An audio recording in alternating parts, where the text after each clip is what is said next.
Buy wrong in 2026, lose $30,000. Buy right, and this might genuinely be your best 5-year window. But most people are crossing the line without knowing it. Today, I'm going to show you exactly where that line is. This is not a van tour, not a sponsored review, not a highlight reel. What the next 13 minutes gives you is an honest, unfiltered breakdown of the campervan market in 2026.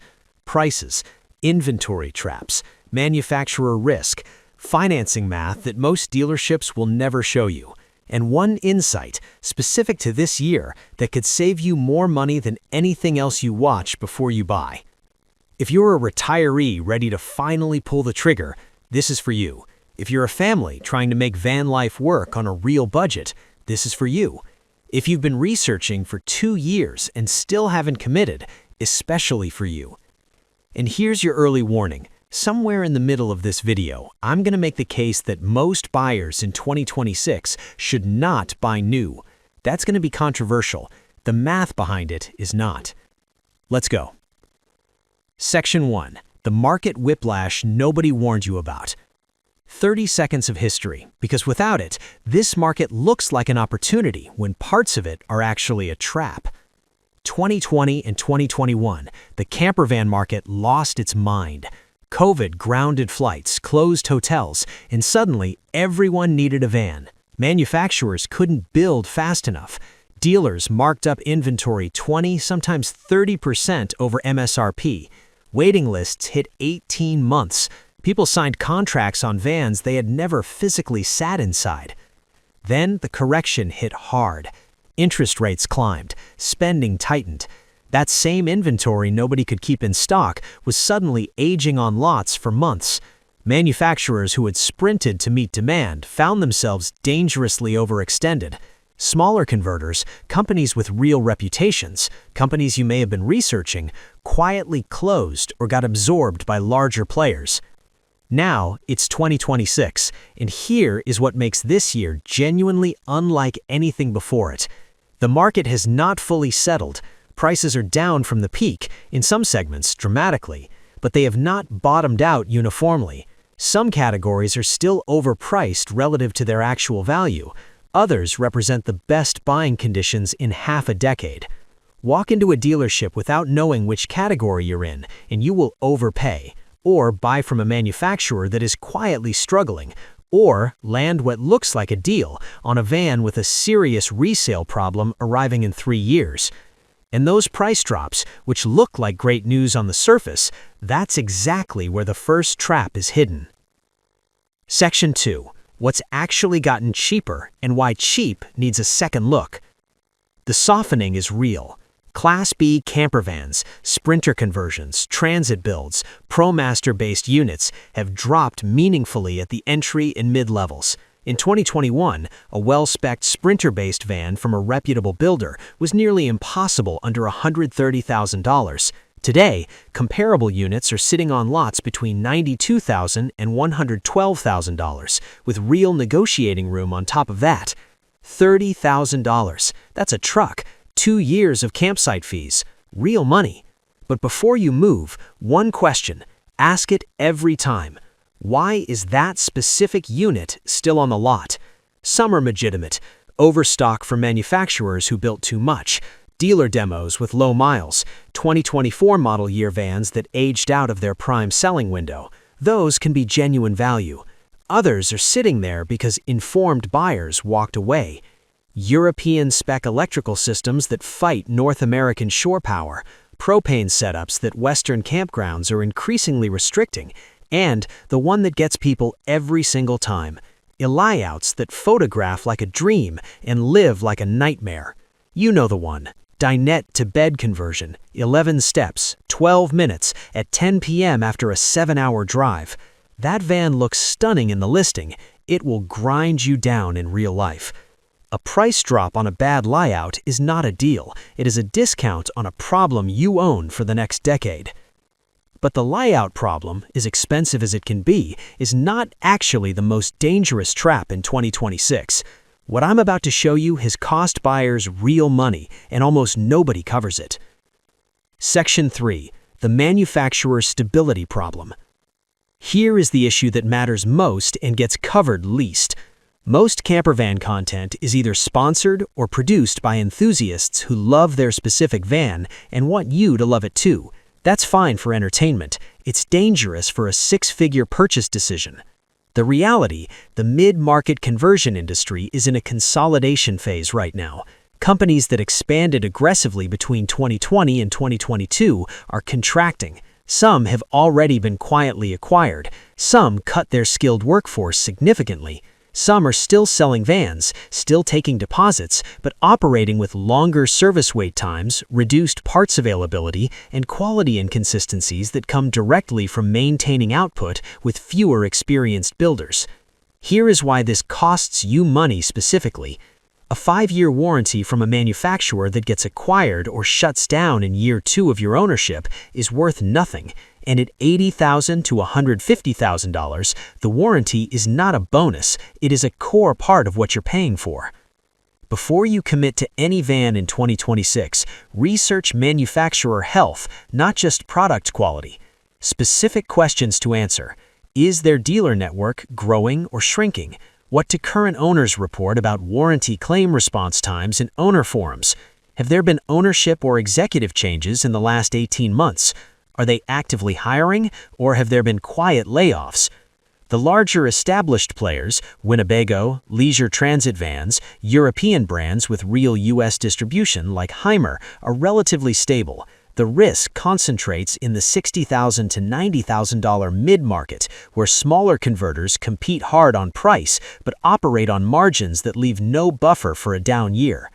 That does not mean avoid smaller manufacturers. Some of the finest vans in North America come from 15-person shops who care deeply about every unit they build. But in 2026, the due diligence bar is higher than it ever has been. Now let's talk about the number that changes everything, the financing math most dealerships will never put in front of you. Section 4. The financing math that will genuinely shock you. Campervan loans are not car loans. They're classified as recreational vehicle financing. The rates reflect that. 8 to 10% is realistic for many buyers in today's environment, even with solid credit. Here is what that looks like on paper. $100,000 van, 9% rate, 15-year term, $1,014 a month. Over the life of that loan, $82,500 in interest alone. You spent $182,000 to own a $100,000 van. Now run that same logic on the $65,000 used unit. Shorter loan term, better rate, lower principal. The monthly number drops significantly, the total interest drops dramatically, and the resale math after 5 years of ownership looks completely different. The brand badge on the outside of your van does not make your trip better. The layout does, the build quality does, the chassis reliability does, the systems inside do. If you're paying a $25,000 premium for a name, that premium needs to be justified by something you can point to and measure, not by the feeling in the showroom. And here's your controversial insight, the one I promised you at the start. Some people in the comments are going to disagree with this, and I'm completely fine with that, because the numbers make the argument for me. Section 5. The controversial insight.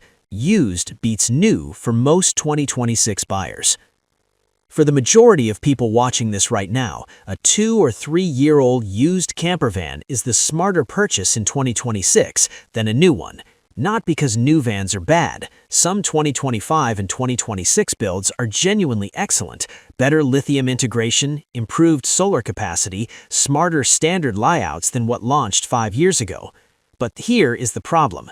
Campervans depreciate 15 to 25% in the first 2 years.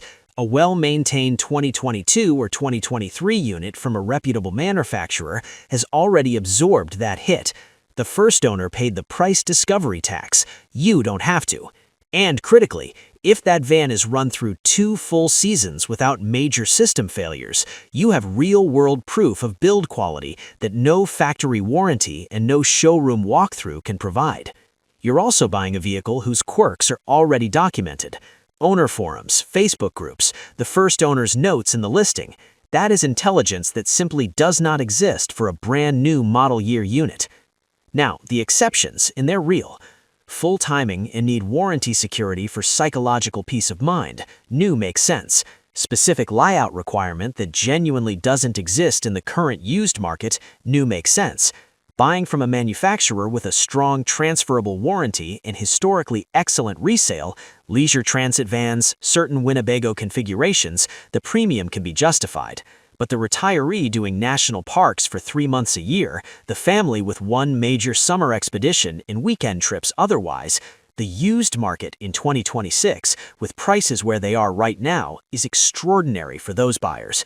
You just need to know how to evaluate what you're looking at, and you need one thing that is completely non-negotiable: a pre-purchase inspection from an independent RV technician. Every time, no exceptions. Budget $200 to $400. It is the single best money you will spend in this entire process. Now, if you're buying in Europe, the dynamics are similar, but there's one specific 2026 risk that's completely different. And if you're a European buyer, you need to hear this before you sign anything. Section 6. Europe versus USA. Same market, different landmines. European buyers, the post-COVID correction followed a similar arc, but the market stabilized differently. European van culture has deeper roots and a more consistent enthusiast base. Brands like the Volkswagen California, Detlefs, and Carthago are holding resale value more firmly than many North American equivalents. The market softened later and less dramatically. But here is the Europe-specific risk for 2026, and it's significant: electrification uncertainty. Multiple major European manufacturers have announced EV campervan development timelines, and simultaneously, low-emission zone restrictions in Germany, France, Italy, and the UK are not a future possibility. They are an active, expanding reality right now. If you buy a diesel-powered European campervan today, you need an honest answer to this question before you sign. Where do you plan to take this van in 5 years, in 10 years, and will you be able to get there legally and economically? That is not a reason to walk away. It is a reason to think with a longer time horizon than most buyers naturally apply to this decision. So, who should actually buy right now and who should wait? Here's the clearest framework I can give you.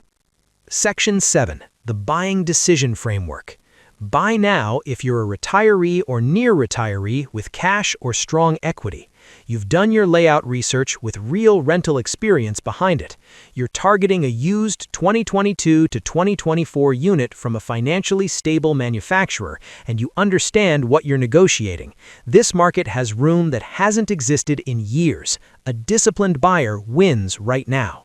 Buy now if you're a family who has genuinely stress-tested van life, not just watched YouTube, actually rented a van for a week with your real kids, your real luggage, your real routines, and you need the reliability of a newer unit because a significant trip is on the calendar within 18 months. Wait if you haven't spent at least 5 to 7 days living in a rented van. No script, no forum, no video replaces that data. You will discover deal breakers on day 3 of a rental that would cost you 6 figures to discover after purchase. Wait if the monthly payment is a stretch. A van that stresses your finances stops being freedom. It becomes resentment. And when something fails, and something always eventually fails, the repair bill hits differently when the loan payment is already uncomfortable. Walk away entirely if the primary motivation is identity or aesthetic. The lifestyle looks different from the inside than it goes from the outside. The buyers who discover that after signing are the ones flooding the used market with 14-month-old vans. That listing is someone else's expensive lesson. Don't be the one writing it. Here is where I land, clearly and without hedging. 2026 is not the worst year to buy a campervan.